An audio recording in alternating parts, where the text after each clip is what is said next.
They say the line between a king and a corpse is just one bad decision.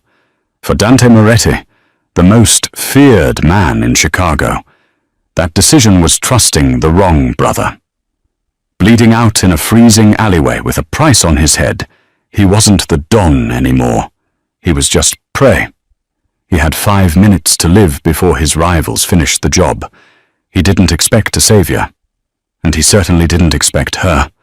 She was just a waitress in a rusted Honda Civic, counting pennies for rent. But when Sarah Jenkins opened her car door that night, she didn't just save a life. She started a war. This is the story of how a waitress hid a monster, fell for a king, and took down an empire. The rain in Chicago didn't wash away the sins of the city. It just made the blood on the pavement slicker. Dante Moretti stumbled, his hand pressed hard against his side. The pristine white fabric of his custom-tailored dress shirt was ruined, soaked in a deep, alarming crimson. He coughed, the metallic taste of adrenaline and copper filling his mouth. He checked his watch, a platinum Rolex Daytona. It was 2:14 a.m. 10 minutes ago, he had been sitting in the VIP booth of the Velvet Room on Rush Street, finalizing a territory agreement with the Vanchetti family. It was supposed to be a peace treaty. Instead, it was an execution. He remembered the sound of the first glass shattering, then the popping of silenced pistols. His bodyguard, Marcus, had taken the first 2 bullets meant for Dante's chest. "Traitorous dogs!" Dante hissed through gritted teeth, pushing himself off a brick wall in a dark alleyway, behind a row of closed shops. He could hear them. The heavy thud of combat boots splashing through puddles, the screech of tires, black SUVs circling the block like sharks sensing blood in the water. Luca Vanchetti hadn't just come to kill him, he had come to erase him. Dante was the head of the Moretti crime syndicate. He controlled the docks, the unions, and half the politicians in Illinois. But right now, he was a man with a bullet lodged near his floating rib and a jammed Beretta in his pocket. He needed to get off the street. He couldn't go to his penthouse. They would be waiting.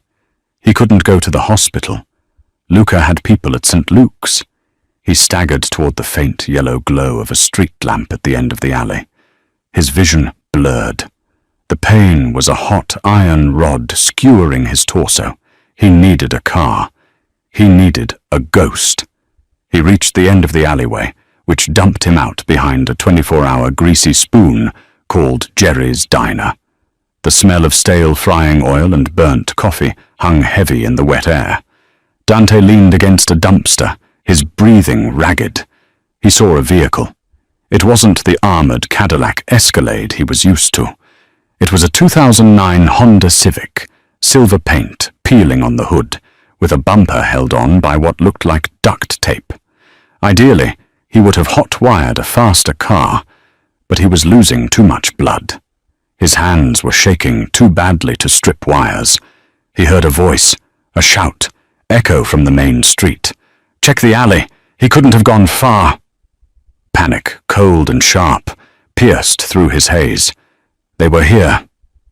Just then, the back door of the diner swung open with a harsh creak. A figure stepped out, carrying a heavy black trash bag. A woman. She looked exhausted, her uniform stained with ketchup and grease. She tossed the bag into the dumpster, not 3 feet from where Dante was crouching in the shadows. She sighed, a long, weary sound that spoke of a life harder than the concrete beneath her feet.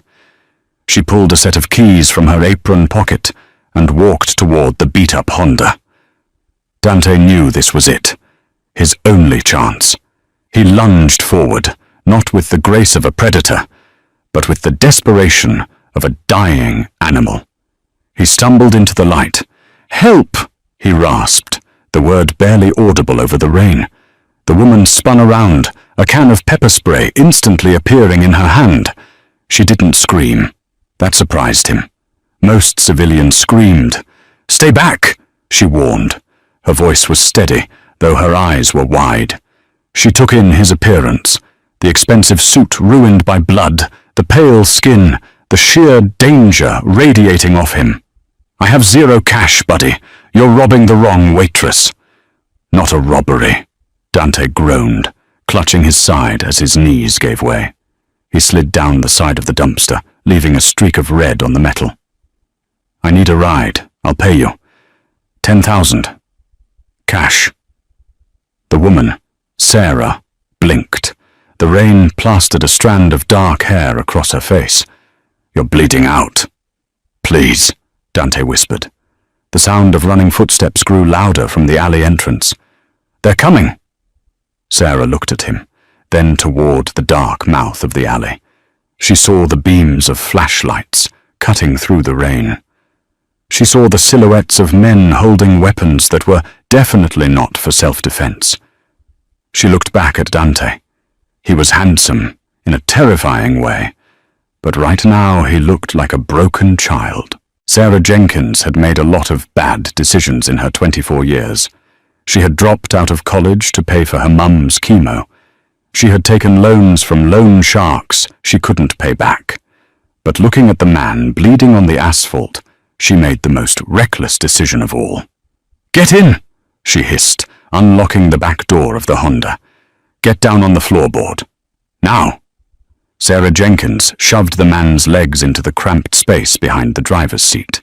He was heavy, dead weight, and he smelled like expensive cologne mixed with the copper scent of a slaughterhouse. "Stay down and shut up," she whispered, throwing a pile of her dirty laundry, gym clothes she had been meaning to wash for a week, over him. It wasn't a perfect camouflage, but in the dark, through tinted windows that were peeling, it might work.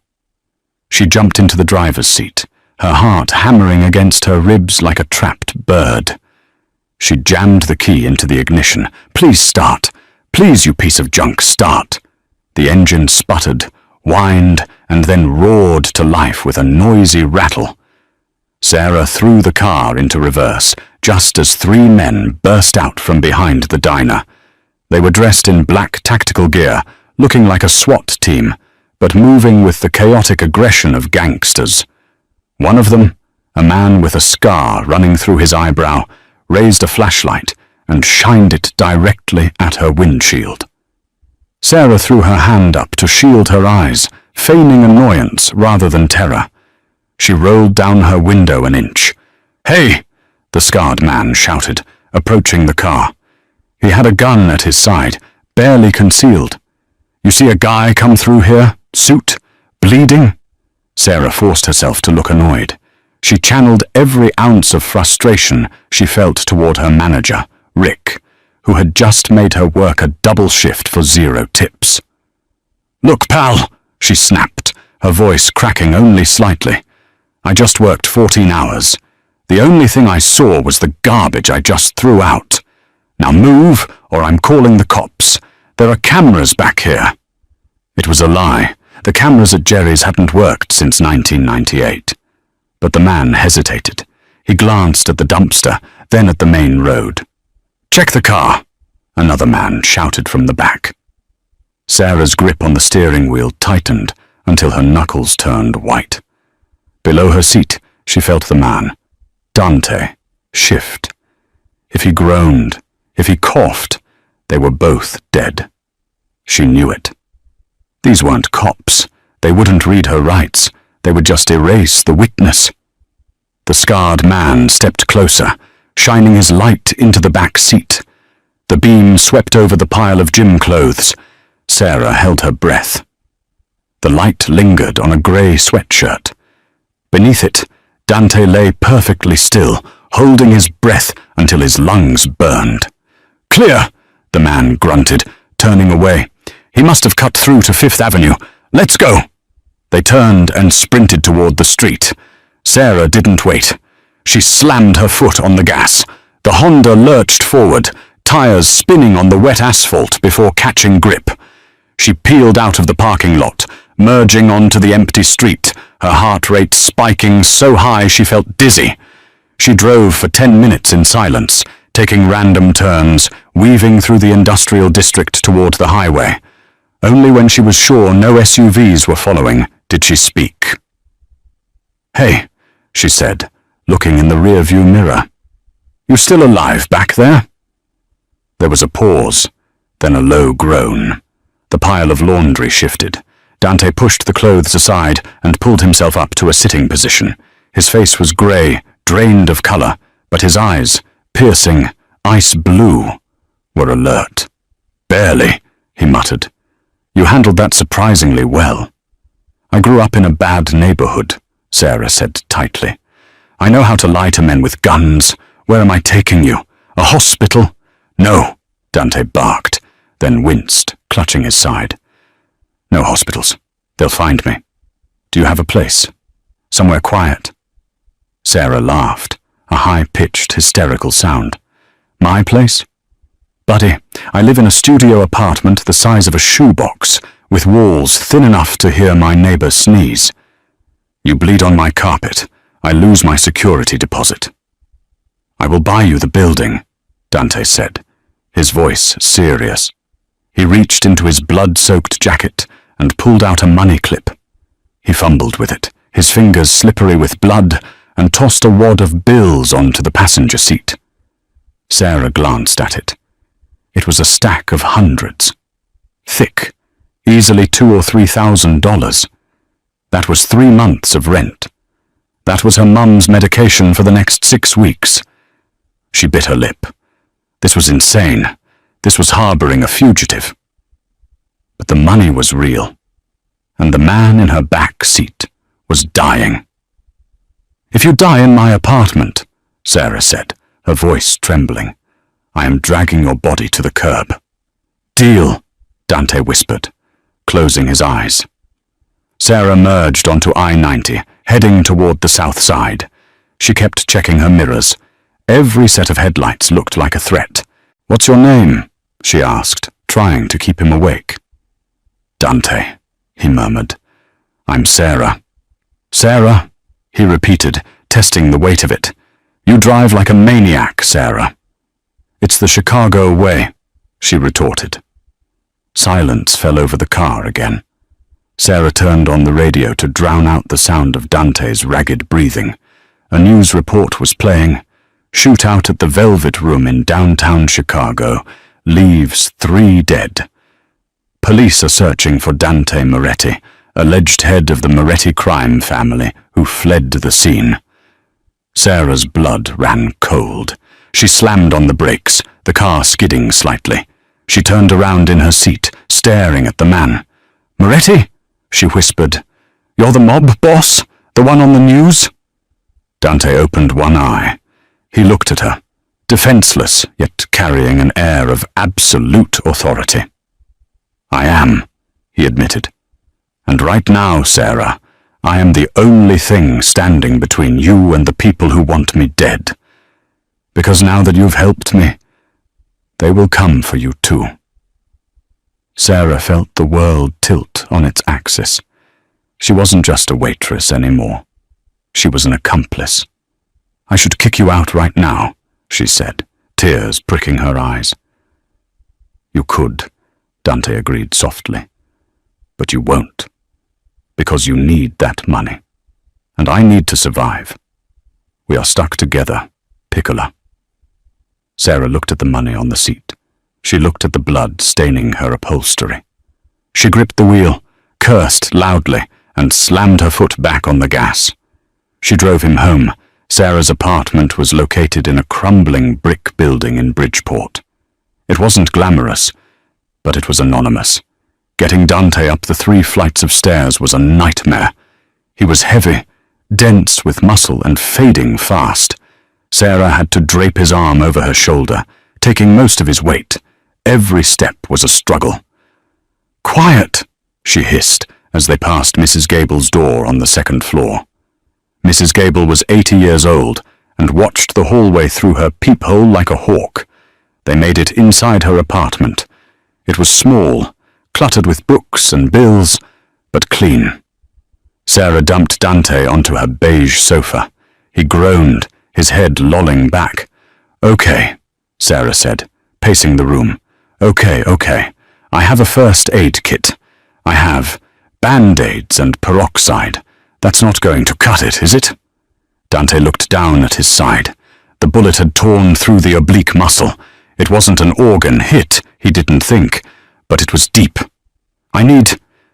needle, Dante gritted out. Thread. Vodka or whiskey. And a knife. Sarah stared at him. You want me to perform surgery? I'm a waitress, Dante. I serve burgers. You have small hands, Dante said, his eyes losing focus. Steady hands. You can do it. Or I die here. Sarah ran to her kitchenette. She grabbed a bottle of cheap vodka she kept for bad days. She found a sewing kit she used to mend her uniform. She grabbed a steak knife. She returned to the sofa. This is going to hurt. I know, Dante said. He took the bottle of vodka, unscrewed the cap with his teeth, and took 3 long swigs. Then he poured the rest over the wound.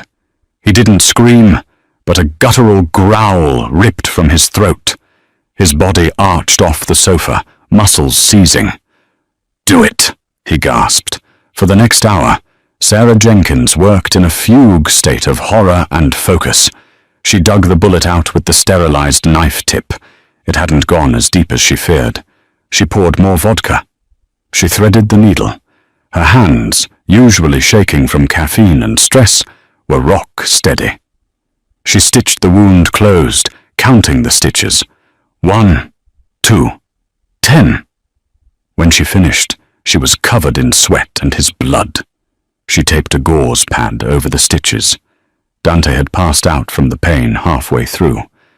Now he lay still on her couch, his chest rising and falling in a rhythmic slumber. Sarah sank to the floor, leaning her back against the armchair. She stared at the man who had turned her life upside down in less than 2 hours. He was terrifyingly beautiful, even in this state. The sharp jawline, the dark stubble, the expensive watch that cost more than her entire life's earnings. She reached for the stack of cash he had thrown on the passenger seat. She counted it. $5,000. It was enough to pay off the loan shark, Vinny, who had been threatening to break her legs if she didn't pay by Friday. It was a miracle, a bloody, dangerous miracle. She stripped off her ruined uniform and threw it in the trash. She showered, scrubbing her skin until it was raw, trying to wash away the feeling of the night. When she came out, wrapped in a robe, Dante was awake. He was watching her. His eyes were clearer now. You saved me, he said, his voice raspy but strong. Don't get used to it, Sarah replied, grabbing a glass of water and handing it to him. As soon as you can walk, you're leaving. Dante took the water, his fingers brushing hers. A spark, electric and undeniable, shot through Sarah's arm. She pulled back quickly. Sarah, Dante said, the men who did this? The Vanchetti brothers? They will check the traffic cameras. They will track your car. We aren't safe here for long. My car? Sarah's eyes widened. My license plate? Exactly. We need to ditch the car. Tonight. That car is my livelihood, Sarah cried. I can't just ditch it. I will buy you 10 cars, Dante said dismissively. But right now, we need to move. Do you have a garage? Somewhere underground? No, Sarah said, panic rising again. It's parked on the street. Dante struggled to sit up. Go check the window. Don't open the curtains. Just peek. Sarah walked to the window. She pulled the blinds back a fraction of an inch. Down on the street, the rain was still pouring, but under the streetlight, 2 blocks away, she saw it. A black SUV. It was creeping slowly down the street, its headlights off. Oh God, Sarah whispered. There's a black truck. Creeping. They found the car, Dante said grimly. He forced himself to stand, swaying dangerously. We have to leave, now. Through the back. Where do we go? Sarah asked, grabbing her purse and a coat. Dante looked at her, a dark intensity in his eyes. To the only place they won't look, the lion's den.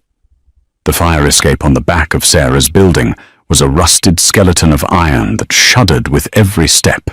The rain had turned the metal rungs into slick traps, threatening to send them plummeting 3 stories down into the trash-strewn alley below. Dante moved slower than Sarah would have liked. Every step cost him.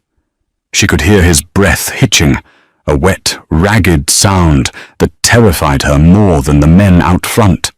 He was holding his side, the fresh stitches pulling tight against his skin. "Keep moving," Dante whispered, his voice barely audible over the relentless drumming of the rain. "Don't look down, just move." Sarah scrambled down the last ladder, dropping the final 4 feet onto the wet concrete. She turned and helped steady Dante as he landed heavily. He groaned, his knees buckling, but he forced himself upright. "Through the fence," Sarah directed, pointing to a hole in the chain link that the neighborhood kids used as a shortcut. "It leads to the rail yard." They squeezed through the gap, the jagged metal snagging Dante's ruined suit jacket. Behind them, from the front of the building, came the sound of glass shattering. A heavy thump followed. They were kicking down her door. "They're inside," Sarah choked out, tears mixing with the rain on her face. "They're destroying everything." "They are looking for bodies," Dante corrected grimly. "When they don't find us, they will burn it. We need to be gone before the fire trucks arrive."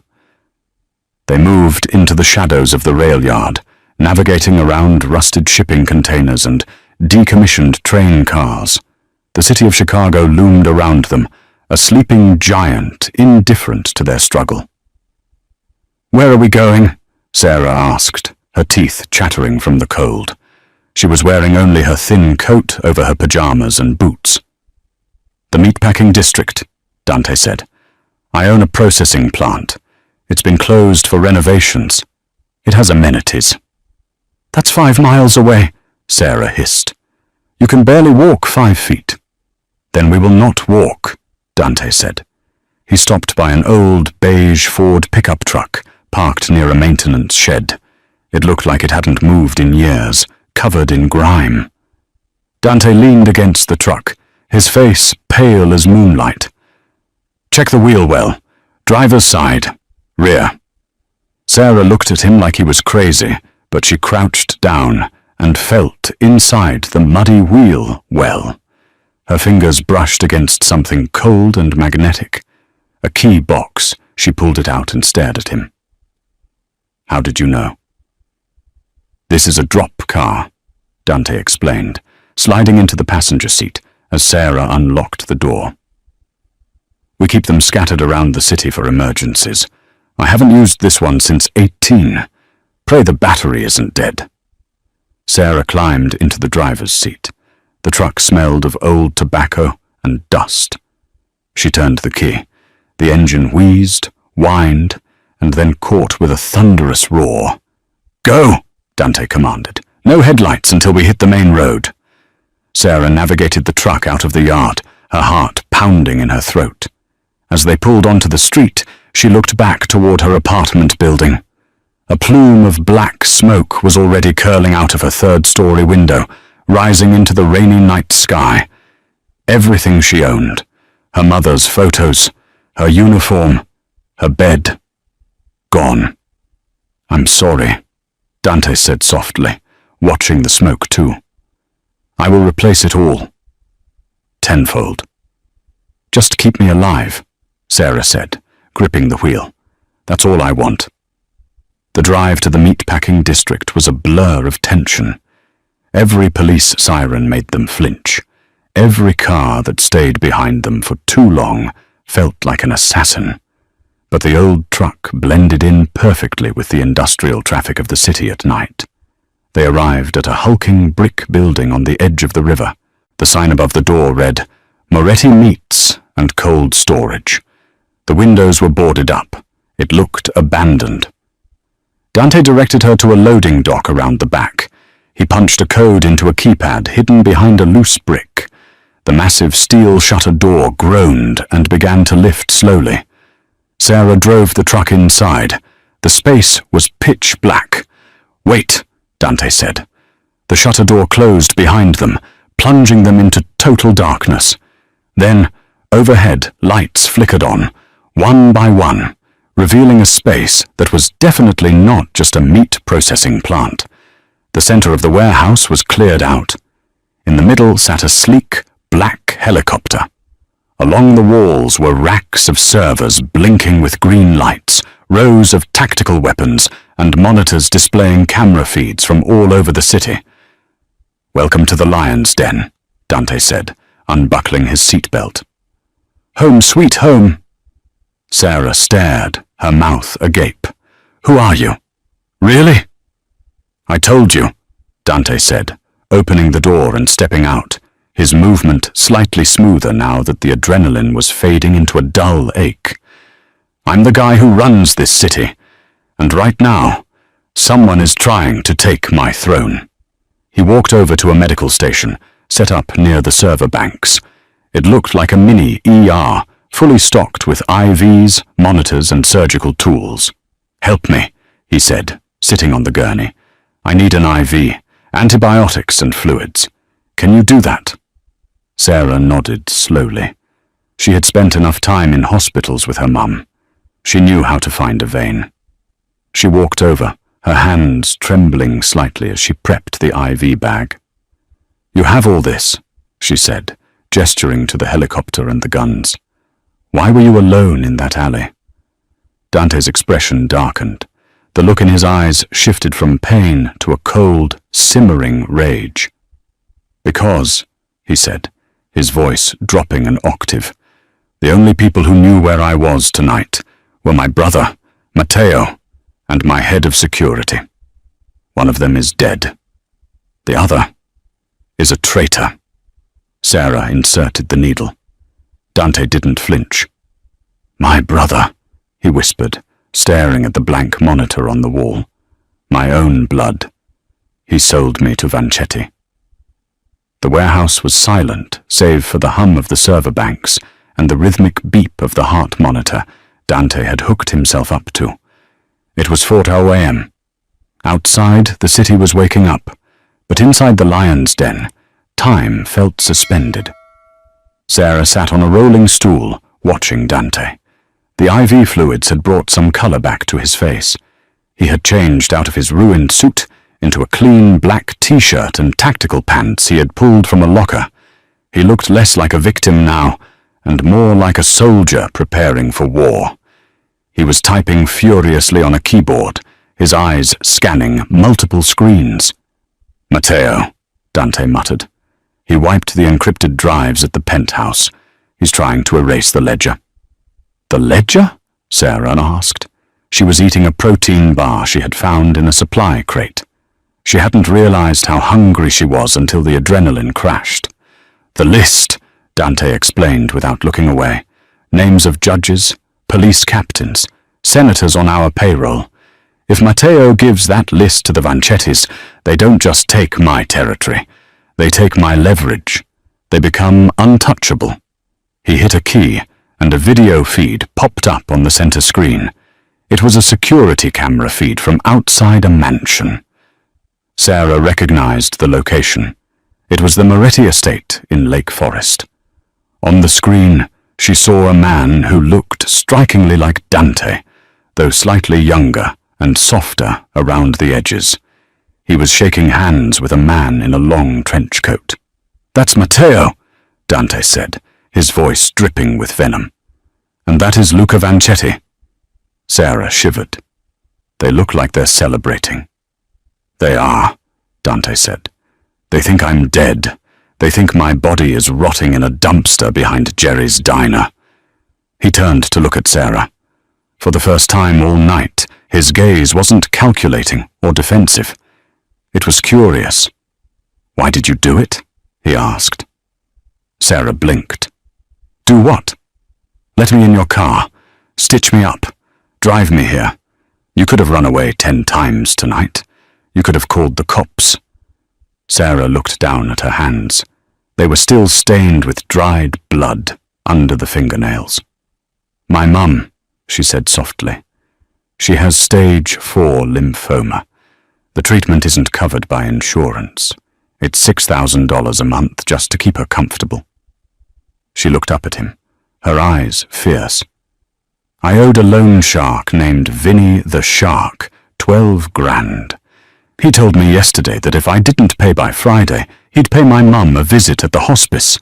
When you threw that money on the seat, I didn't see a mob boss. I saw a way to save her."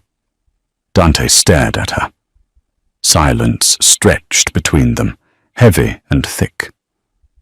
"Vinny works for me," Dante said quietly. Sarah's jaw dropped. "What?" "Vinny works for the Moretti family. He's a low-level earner in the South Side crew." Sarah felt a wave of nausea. "So, I saved the boss of the man who threatened to hurt my dying mother." Dante stood up. He walked over to her, ignoring the pull of the IV line. He stopped inches from her, towering over her small frame. "Sarah," he said, his voice solemn. "Consider the debt cleared. Vinny will never touch you or your mother again.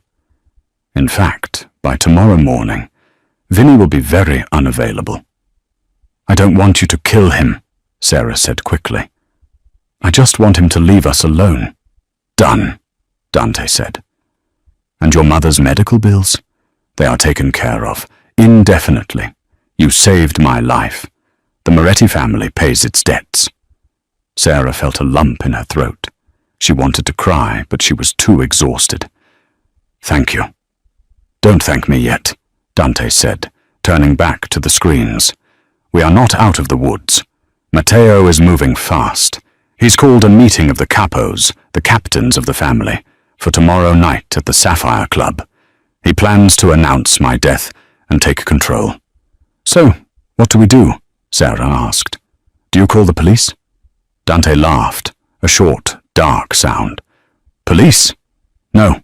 In my world, we handle things differently. If I don't walk into that meeting alive, Matteo wins. If I show up, I have to be strong enough to kill the traitor and retake the crown." He winced, his hand going to his side.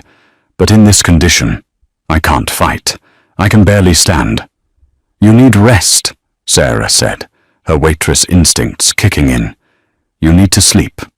"I can't sleep," Dante argued. "I need to contact my loyalists. I need to know who is with me and who is with Matteo. But I can't use the phones. They'll be tapped." He looked at Sarah.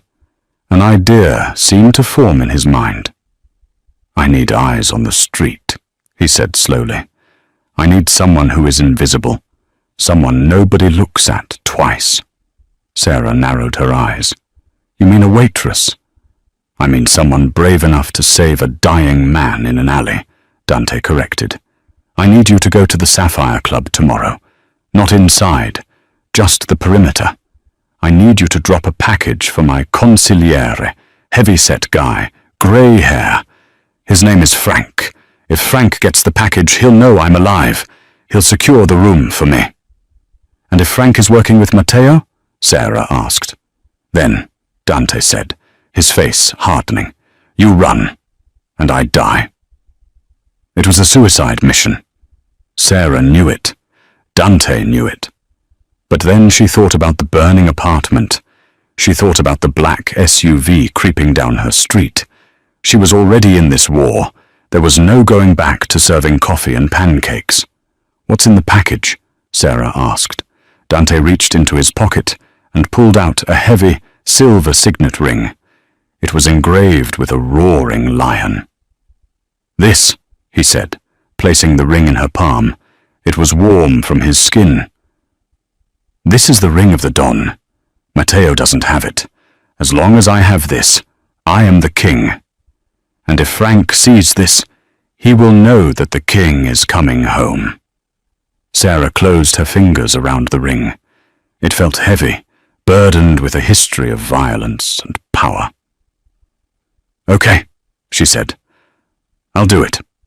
Dante looked at her, and for a moment the hard exterior of the Mafia Don cracked. He reached out and tucked a strand of hair behind her ear. His fingers lingered on her cheek. "You are a dangerous woman, Sarah Jenkins," he murmured. "If I had met you in another life, I would have never let you go." Sarah's breath caught. The chemistry between them was undeniable, a fire burning in the middle of the wreckage. "Get some sleep, Dante," she whispered, pulling away. "You have a kingdom to win back tomorrow." Dante nodded. He lay back on the gurney, the gun resting on his chest. Within seconds, he was asleep. Sarah didn't sleep. She sat in the chair, clutching the silver ring, watching the sun rise over the gritty industrial skyline of Chicago. She wasn't just Sarah the waitress anymore. She was the keeper of the king's ring. And tomorrow, she was going into the heart of the enemy's territory. The Sapphire Club was not just a nightclub. It was a fortress of velvet and neon located in the heart of the Gold Coast. It was the crown jewel of the Moretti Empire, the place where politicians shook hands with hit men and where the fate of the city was decided over glasses of 50-year-old scotch. Tonight, the air around the club was electric. Black SUVs lined the curb 3 deep. Men with earpieces and bulging suit jackets patrolled the perimeter. To the average passerby, it looked like a celebrity party. To Sarah Jenkins, watching from the tinted window of a borrowed sedan across the street, it looked like a shark tank. "Are you sure about this?" Sarah asked, her hand gripping the door handle. She was no longer wearing her pajamas. Inside the lion's den, Dante had found a wardrobe left behind by one of his ex-associates. Sarah was now dressed in a sleek, black cocktail dress that hugged her frame, with a pair of heels that cost more than her car. She looked like she belonged in the VIP section, but she felt like an imposter who was about to be eaten alive. Dante sat in the driver's seat. He looked worse than he had an hour ago. The adrenaline was fading, leaving behind the stark reality of blood loss and fever. His skin was sheen with sweat, his eyes glassy. He checked the magazine of his pistol for the 10th time. "I can't go in yet," Dante rasped. "If I walk in that front door alone, Matteo's men will cut me down before I reach the bar. I need Frank to clear the path. I need him to know I'm alive." He looked at Sarah. "You don't have to go in. You can drop the package at the valet stand. Tell them it's for Frank." "No," Sarah said, surprising herself. "If I leave it at the valet, it might never get to him. Matteo will have people checking everything. I have to put it in his hand." She wasn't doing this for the money anymore. She was doing it because she had seen the man behind the monster. She had seen Dante stitch up his own side to survive. She had seen the rage and the sorrow when he spoke of his brother. She was invested. "Frankie, the Walrus Russo," Dante recited. "He'll be at the main booth, back left. He's heavy, bald, always smoking a cigar even though it's illegal indoors. He's the only man in that room who loved my father like a brother. He's the only one I trust." "Got it," Sarah said. She opened her clutch purse. Inside, wrapped in a cocktail napkin, was the silver signet ring. "Back left booth, bald guy, cigar." She took a deep breath, opened the car door, and stepped out into the cool night air. The walk to the entrance felt like walking the plank. The bouncers were massive, their eyes scanning the crowd for threats. Sarah channeled every ounce of attitude she had learned from dealing with rude customers at the diner. She lifted her chin, fixed a bored expression on her face, and walked straight toward the velvet rope. "Guest list?" the bouncer grunted, stepping in her path. "I'm with Mr. Vanzetti's party," Sarah lied smoothly. "I'm the entertainment he requested for the evening." The bouncer looked her up and down. The dress did its job. He smirked, unhooked the rope, and stepped aside. "Go on in, sweetheart. Don't keep Luca waiting." Sarah stepped inside. The bass of the music hit her chest like a physical blow. The club was dark, lit only by strobes and the blue glow of the bar. It was packed with people dancing, drinking and laughing, oblivious to the war that was about to start in their midst. She navigated through the crowd, her eyes scanning the room. Her heart hammered against her ribs. Don't look nervous. Don't look lost. She saw the VIP section. It was raised on a platform, separated by a glass half-wall. And there they were. Matteo Moretti sat in the center of the booth, looking like a king on a stolen throne. He was laughing, clinking a champagne glass with a man in a white trench coat, Luca Vancetti.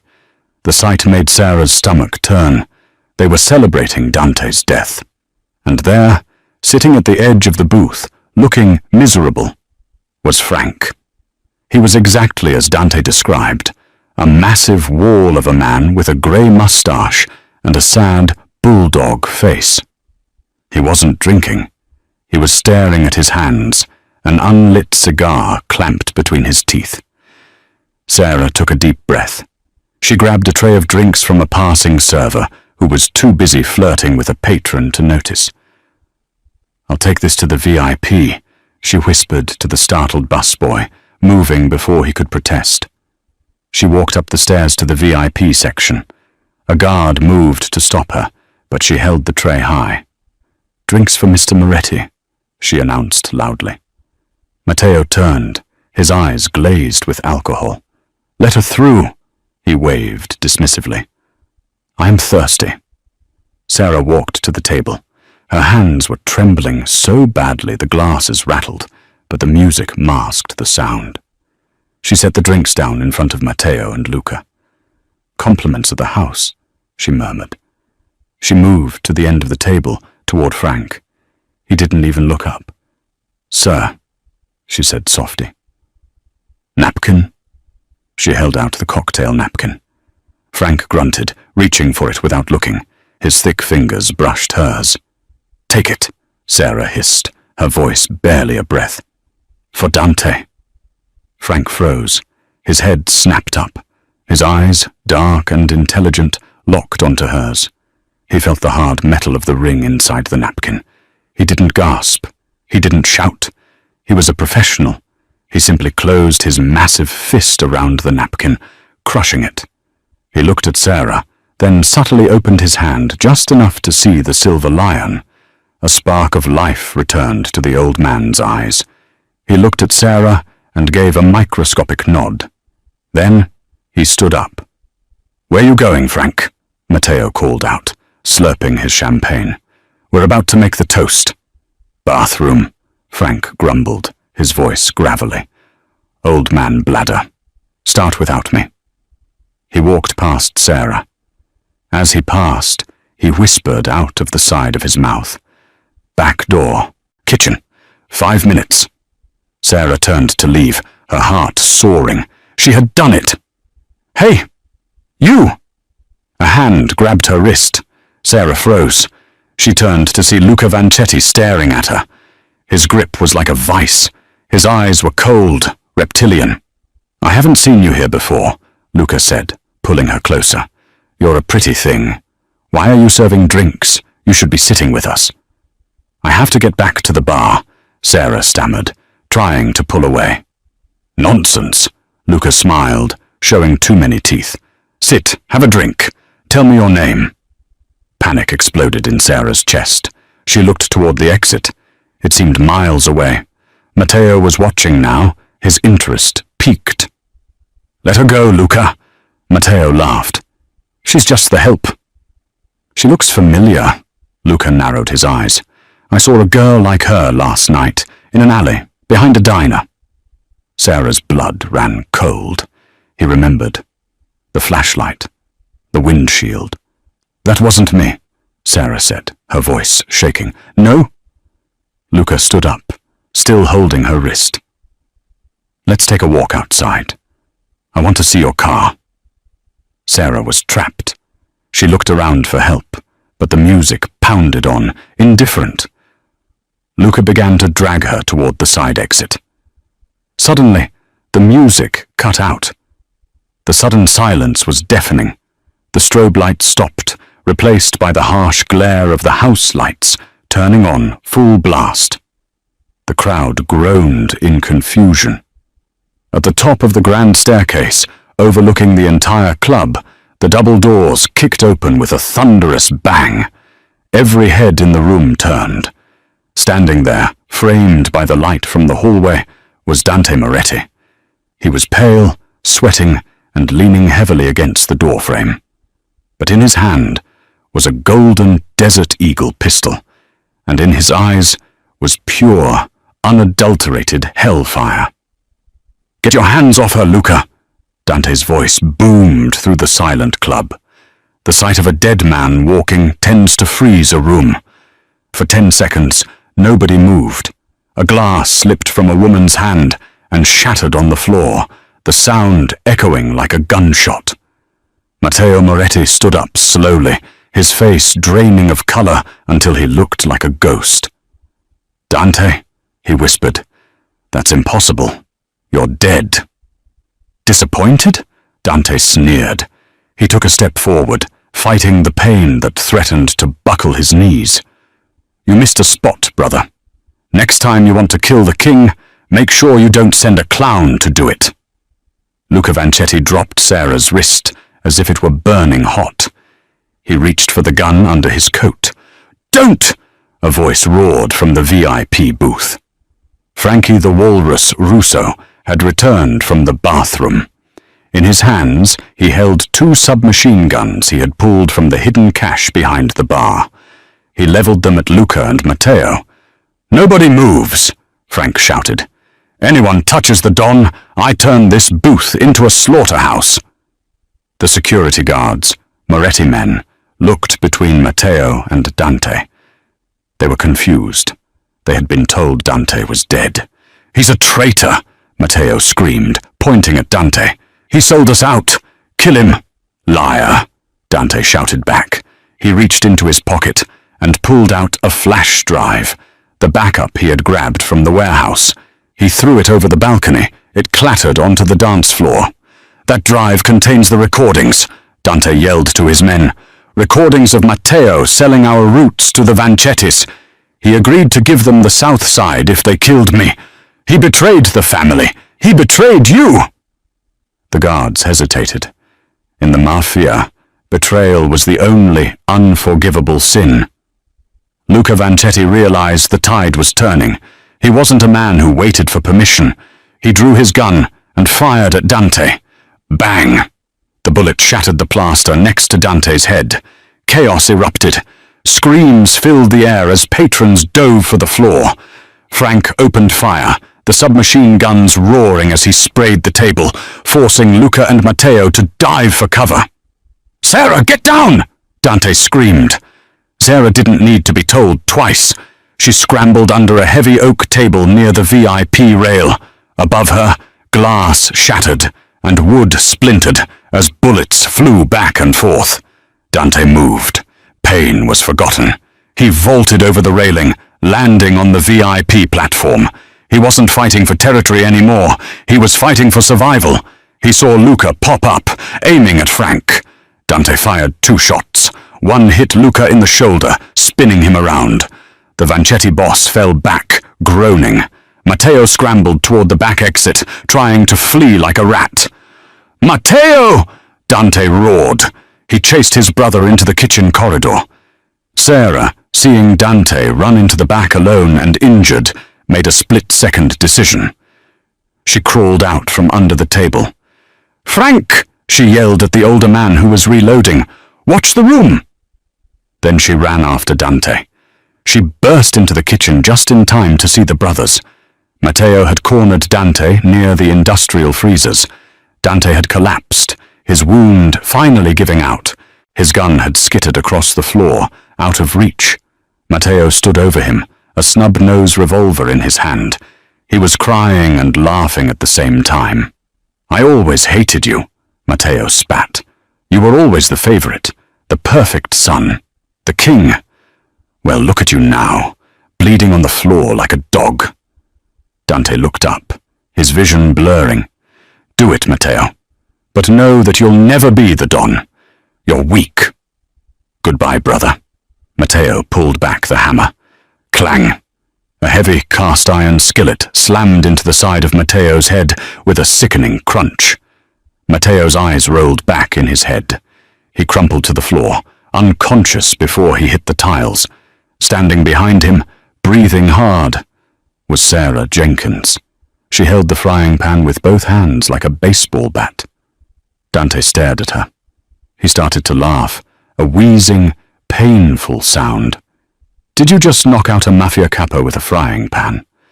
Sarah dropped the pan, her hands shaking. I'm a waitress, Dante.